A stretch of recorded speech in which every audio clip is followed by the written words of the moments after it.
Whether you're a seasoned pro or just starting out, this podcast is for you. Recruiting is a battlefield where the rules keep changing and the chaos never stops. As the world shifted to remote work, real connection and unfiltered learning have never been more urgent. This isn't just a podcast, it's your survival guide. Welcome to the revolution, your digital bullpen.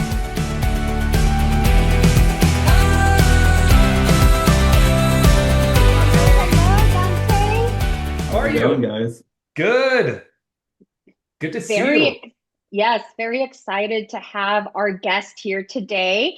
But before we get started, I just want to welcome everyone back to your digital bullpen, the community for staffing professionals, with your hosts, Paul and myself, Myrna. If this is your first time tuning in, we are just so glad to have you here. If you've been with us and been riding the wave with us, thank you so much.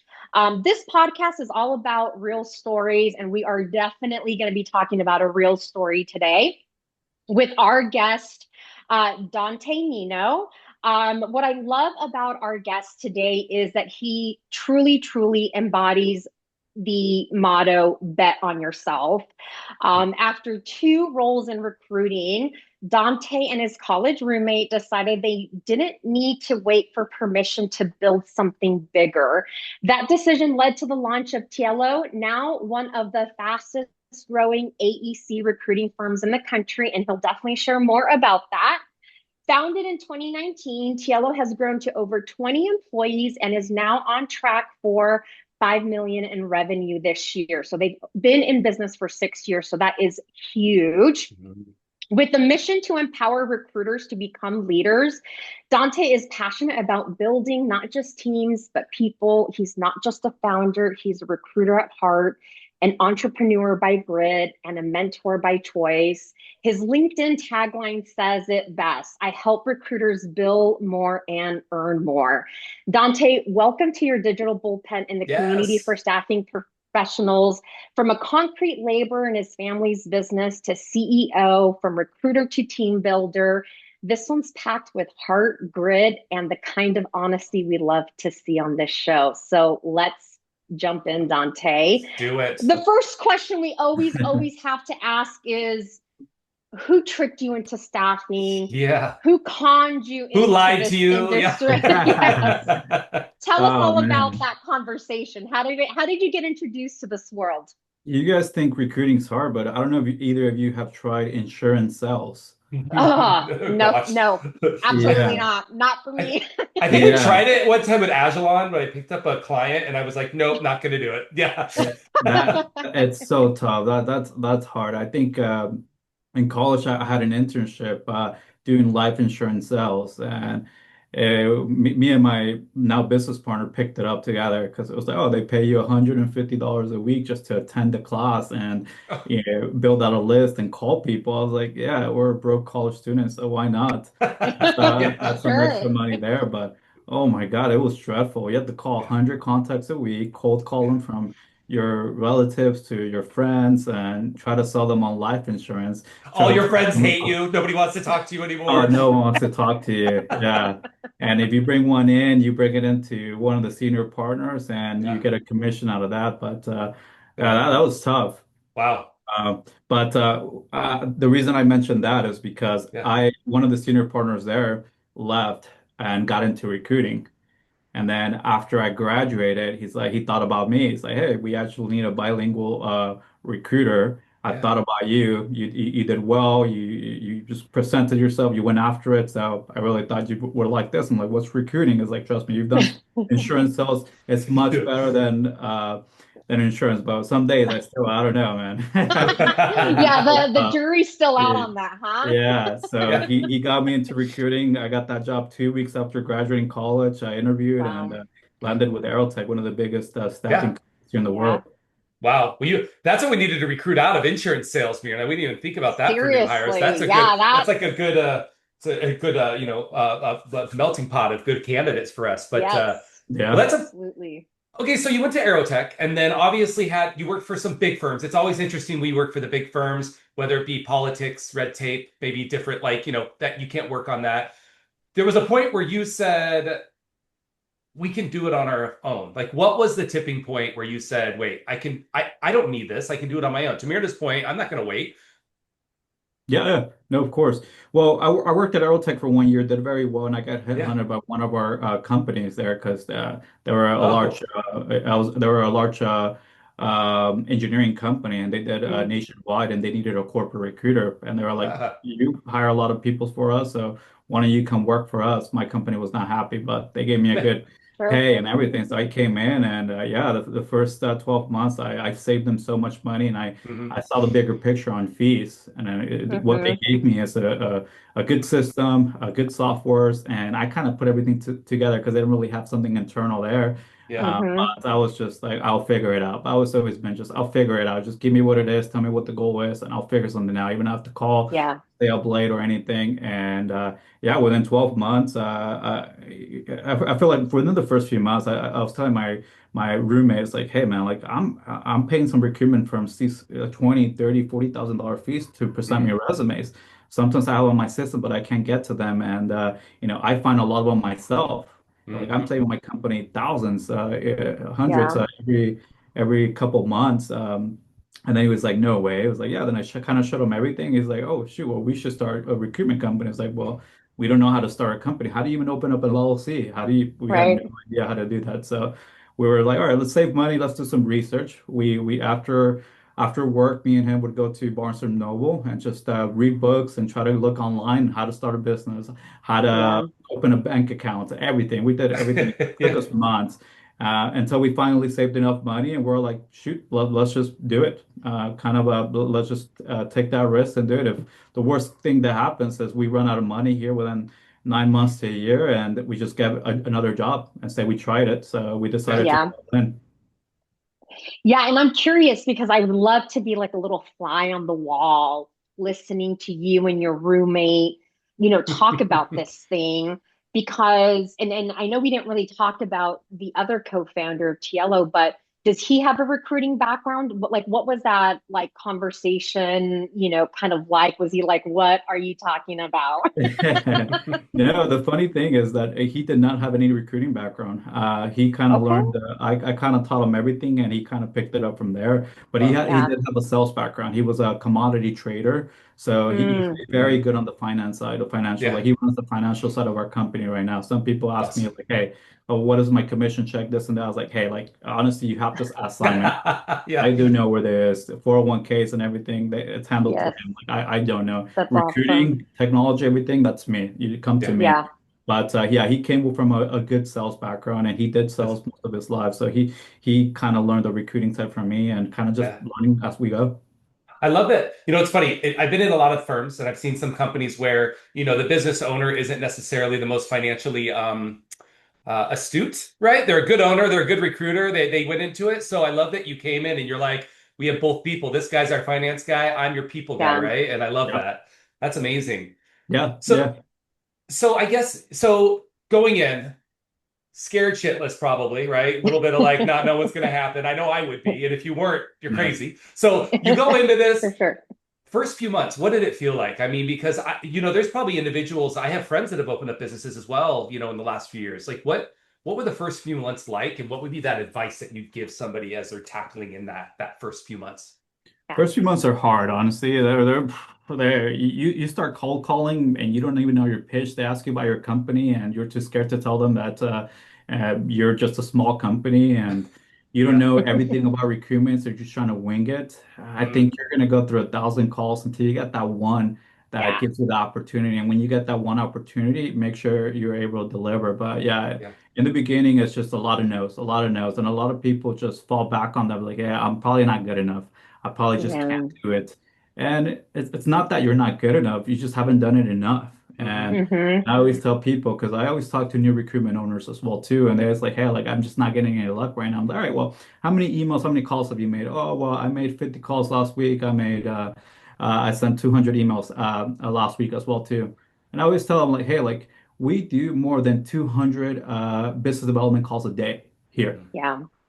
you have to do a lot of reps, and you always have to redefine your objections as well too. You're always going to get similar objections with everyone else. Just because Mm, one company tells you no, that doesn't mean that there's no work there. You have mm, to keep trying to Right. kind of find different yeah. people to talk to. So yeah, I feel like a lot of people just give up way too early.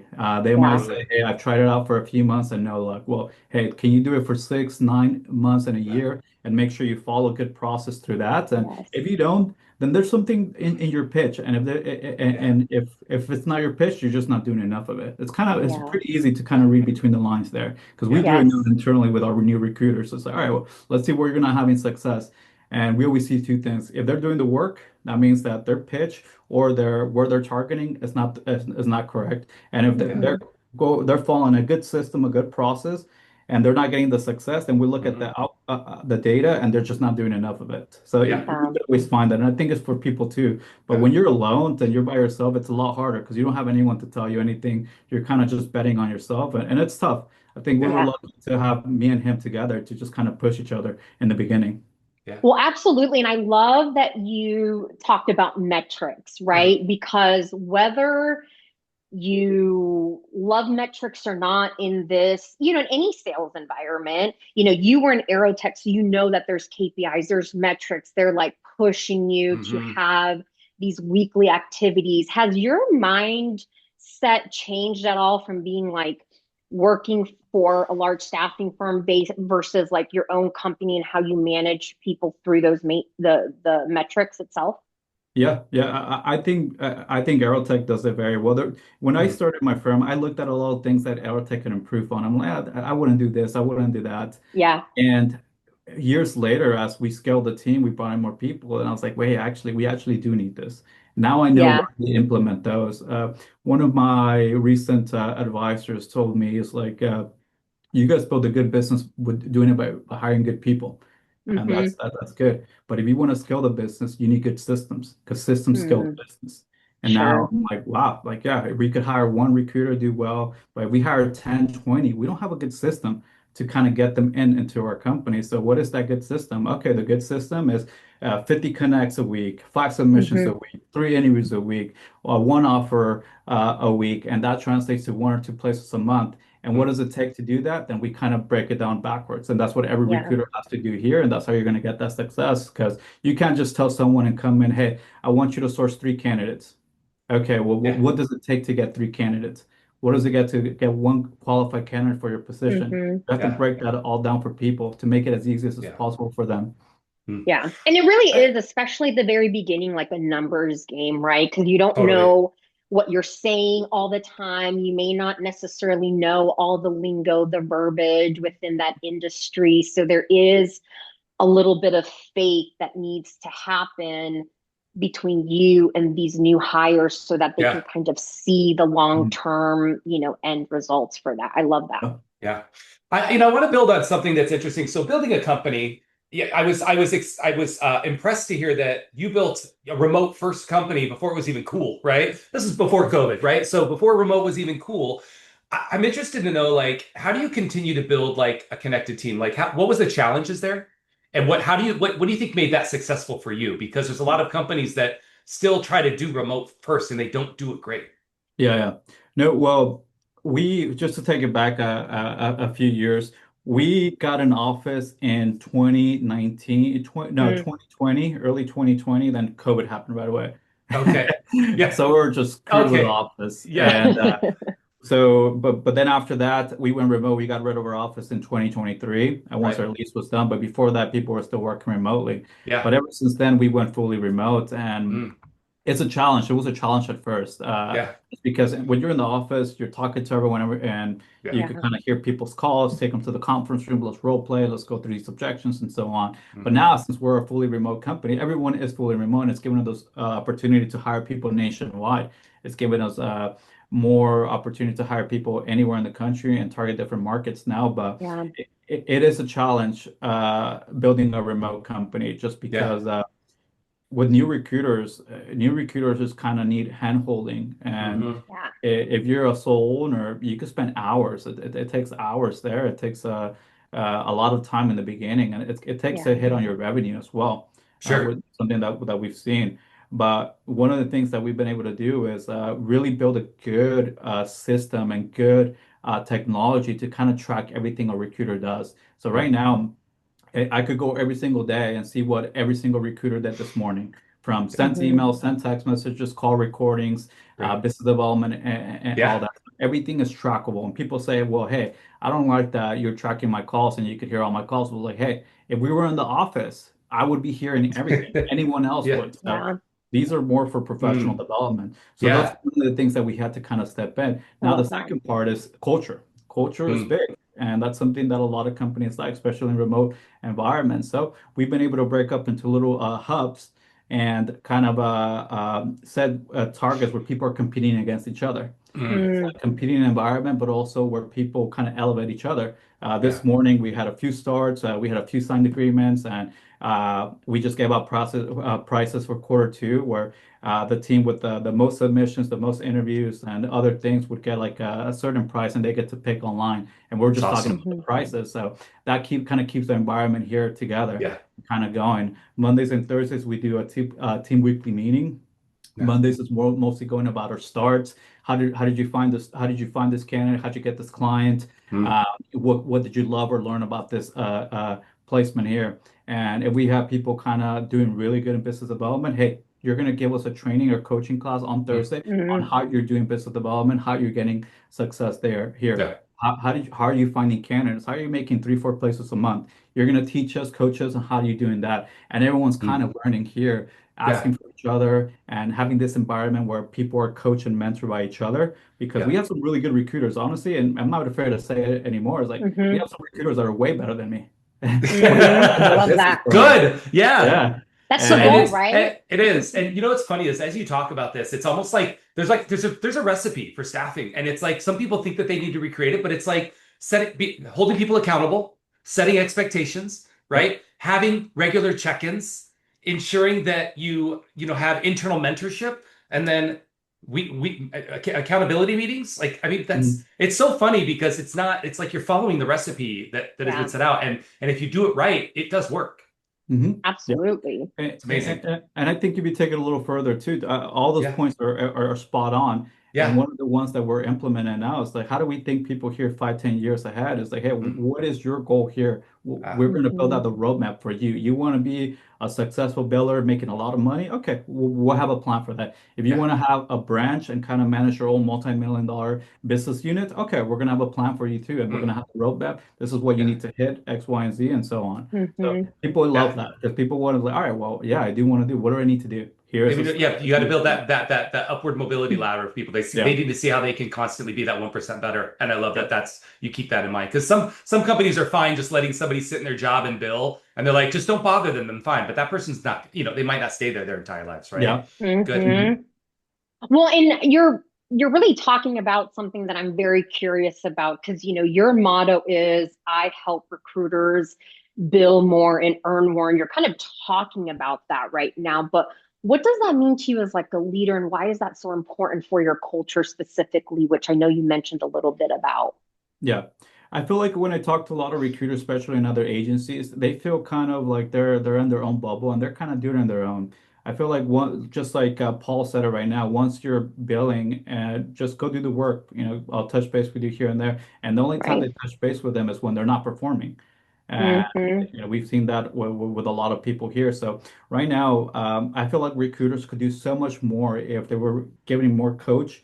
They were giving more coaching and more mentorship on a daily basis and kind of having the right roadmap to get there. So now Yeah. I target people. If you're a recruiter doing 300 to 400, 500K, it's great. But hey, how do we get you to go past that 500, 600, 700K billing threshold? And there's a certain things that we look at for every recruiter.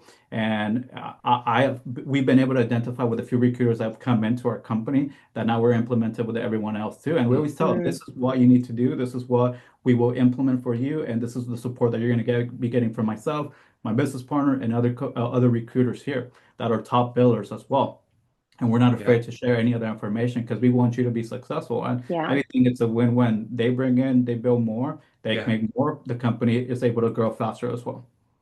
And I love what you're saying is because and I'm sure Paul can agree with this. You sometimes you join a big staffing firm, right? And you have your big billers and they're just kind of off in the corner, doing their thing, billing big, but they're never quite truly entrenched or not always willing to do the training and mentorship. And I love that because that's Mm, sometimes way different than what you see in some of these mm, big staffing firms where, hey, it's almost like you get ignored if you're a big biller and you don't have to contribute any much more into the culture or the success of the people around them. So I love that mm. that's kind of Yeah. a mindset of yours. Yeah. And I'm interested to hear, like, so you grew the company from 3 to now 21 people, which is huge, right? You Mhm. are in the process of hiring your first VP, which is Hmm. super exciting. Like when you're like, I get to hire a VP, right? Like Mhm. You're becoming corporate. you're like, yeah, yeah. But so I guess my question is, like, I'm looking for like if there's something you would have done differently or maybe sooner that you didn't Mm, do. Because I know that a lot of times in business, if you look back, you're like, I wish I would have done this sooner. mm. What would that be? Like, what would you tell young Dante, in when COVID happened and now you're at home trying to build this business? Like, what would be something you'd be like, you just do this, Dante, like young Dante, Mhm. you get it. You'll get there so much quicker. Yeah, I feel like a lot of owners, especially starting out, we want the quick success. We want money. We want placements. We want to Mhm. just get there. Once the placement comes in, we get more money. Keep making more. Just go after it. Figure out Yeah. as you go. Yeah. One thing that I would do differently is make sure that our ATS was Mm, better sorted because now growing and mm, scaling is more about data. And Mhm. yes. now I talk to a lot of recruiters and other bigger agencies, and they're like, yeah, like my process was so easy. I get the rec, I put it in the system, it goes up to 30 job boards. I got the system, I go into our ATS first. Mm, Then if I don't find anything in the ATS, then I go to LinkedIn, then I go to Indeed, then I go to something Mhm. else where mm, us is a little bit mixed. Now yeah. it's like, all right, get the rec, go post the job manually. All right, go look into LinkedIn, go look into Indeed, and Yeah. so on. And even though we have almost 90,000 people in our ATS, they're all over the place. Yeah. Uh, we're not separated in sectors, something that we're implementing now. So I wish Good. Mhm. we had, if we could go back. So, all right, we're going to do construction. All right, let's separate this into sectors. What's Mhm. GCs? What's specialty contractors? What are the codes for each? So we could, when every time we're sourced, instead of going out to all the Yeah. other job boards, we're just going into our database, which is something Yeah. that we're trying to fix right now. But I wish I would have done that Yeah. earlier. I love it. That data. You would have set like it because sometimes it's easy to, yeah, you just want to make money. We need to make money. That's stress. But then you're Yeah. like, but then you look back and it's like so many times when companies go through like a data migration, the data's not done right. Like that data Yeah. is everything. And I love that you've kind of put that. That's maybe stopping a little Mhm. bit and looking at what you need. I love that. Mhm. Well, and I'm curious, Dante, because obviously building something and having that trust in yourself and growing that trust with people around you. What's something that you've learned about yourself that you didn't know about yourself prior building Tiello? Hmm. That's a very good question. Um, I don't know. That's a very good question. I feel like Yeah. I keep finding new things about myself every time. Yeah. Yeah. Yeah. I would say, yeah, I mean, I think it just comes by. Yeah, I don't know. That's a good question. It's okay. Yeah. I don't know. Well, it's ever changing, so I'm It sure is. down the Yeah. road you'll have Yeah. a good question for that or an answer to that. Yeah. I'll just kind of move on, but you shared a really heartfelt story Mm, about your upbringing and mm, with your parents, and now that you're actually in a place to financially take care of your parents, what does that mean to you to be mm, able to do that, and if you can share anything about that? Yeah, no, absolutely. Not too many people know. I mean, I don't really share with anyone, but my family, my dad came to the US when I was 5 years old, and he left us for 5 years. It took him 5 years to raise enough money to bring us over here to the US. And Yeah. my brother was wow. like 1 years old. So me and my brother had to learn the language and everything. We got reunited with my dad. And yeah, I feel like ever since then, it's like, hey, go to school, get good grades, and Mm, make something out of yourself. And my dad's always been a construction worker, never really Hmm. owned anything. So now it's been amazing to kind of be able to provide for them. yeah. I've been able to buy a few investment properties over the last few years, and now I help them on a monthly basis, and I'm about to purchase them their first home ever here Oh this my year. God, that's awesome. So That's yeah, awesome. that's That's amazing. I got like goosebumps. That's like Mhm. it is the true American story, right? And there's like it just I'm not going to get political, but like somebody that's coming in and building something, and now you've actually allowed, and by bringing you guys in, you've now built a Mhm. company that's employing other people and Mhm. allowing them to be successful in the United States, right? Helping people get Mhm. jobs in the United States. It's just such a Yeah. huge thing. So I'm super impressive. Yeah. And kudos to you, because I don't think you probably don't give yourself enough props for how much you've accomplished, because you seem like a pretty humble guy, which is awesome. Um, Thank you. so Thank you. yeah, so I want to ask you, like, so if someone has never heard of Tiello, um, what do you want them to understand about the company that you're building? Mhm. Yeah, I mean, I don't think when everyone thinks about recruitment, all the bigger recruitment companies recruit in everything. They do Mm, tech, Mhm. finance, IT, construction, engineer, and everything. I mhm. think my vision with Tiello here in the next 5 years, we want to be one of the biggest brands in construction. Where someone thinks about getting a job in construction, they automatically think about Tiello.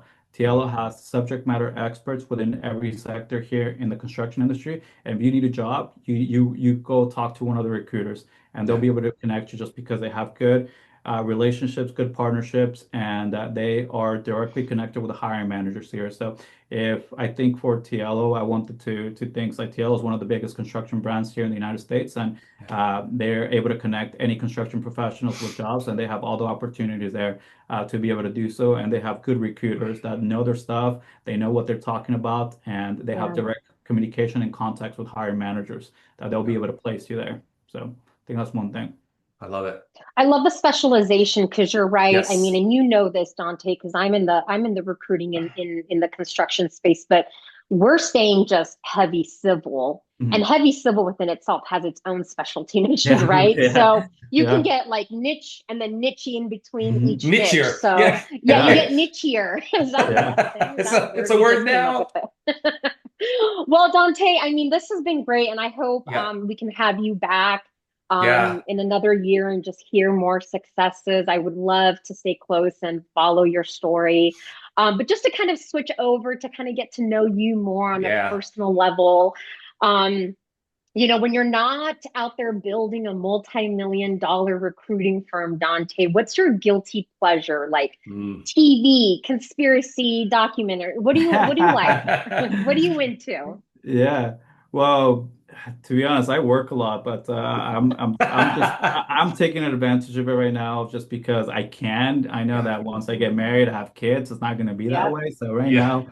now, 6:30 a.m. to 7 p.m. Monday through Friday, I'm in my computer. Mm, Yeah. On the weekends, I've met some good friends out here in Newport Beach, so mm. we go smoke cigars on the boat on Sundays or Fun. Saturdays, and Yeah. yeah, just stay active a lot too. Me and my girlfriend go work out almost every other day now, so at 5 a.m. So it's pretty good. Ugh, That's awesome. I That's need to pretty wake much. up at 5 a.m. again. I got bad at that. It's such, oh, now you're So making me feel hard to get lazy. back into it. I That's know. Yeah. awesome. I Oh, love it.